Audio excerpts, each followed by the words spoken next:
keep mentioning your balanced budget. I happen to make sure that generational balanced budget amendments such as 22% of GDP is taxable. I mean, this balanced budget means you can continue to increase the tax rate all the way through, but still have a balanced budget. But again, don't you want the people there deciding that rather than us put that now? Because I guarantee you that'll keep 4 or 5 states from ever getting us to get into a convention. So there has to be some trade-off. And do we trust the people we're going to send there to make that decision? And ultimately, if they do what you just said, there won't be a balanced budget amendment passed in the states. See, the good thing about this is once you do this, and if they said something that's like that, it's going to really squeeze, it's not going to really control spending, it's just going to raise revenue, people are going to reject it. Oh, it takes 13 states to reject it. Oklahoma's going to say no, Arkansas is going to say no, and everybody else that's in the South and early Midwest is going to say no. So you know what's going to happen? 2 years later, we're going to have another convention of states.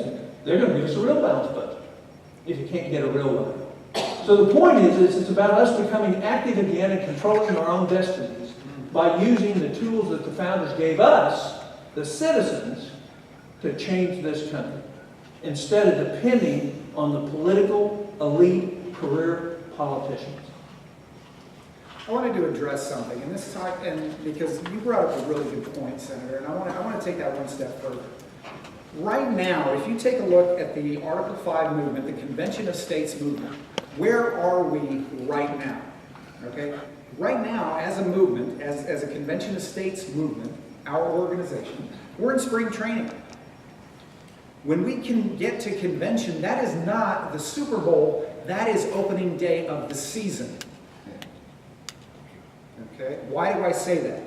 Because once we get to convention, then they have to propose, write the language of those amendments, and then they have to pass it to get it out.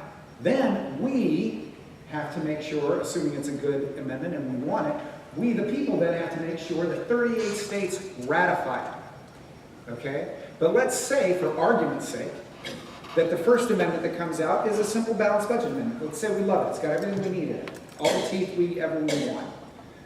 Well, we still haven't done anything to rein in the size, scope, and jurisdiction of the federal government, have we? So we're going to need to go to convention again, aren't we? Okay? So that is the season. That's why I say that right now we're in spring training, because we haven't gotten there. When we get to convention, that would be opening day of the season. And then the Super Bowl is when we don't have to meet anymore. Unfortunately, I don't think that day will ever come, because this is human nature that we're fighting. Okay, there are those that take and those that produce. It's just the way it is. You can go back to Atlas Shrugged, Ayn Rand. That book was written in 1957. Okay? And they talk about the exact same things in that book that we're dealing with now. So understand that this is being built for the long term. We will never, ever be able to turn our backs on elected officials the way we have over the last 100 years. Because if we do, we'll end up right back where we are. Okay? And so we've learned something. We've learned not to trust them because they're not deserving of our trust. And we'll never let it happen again.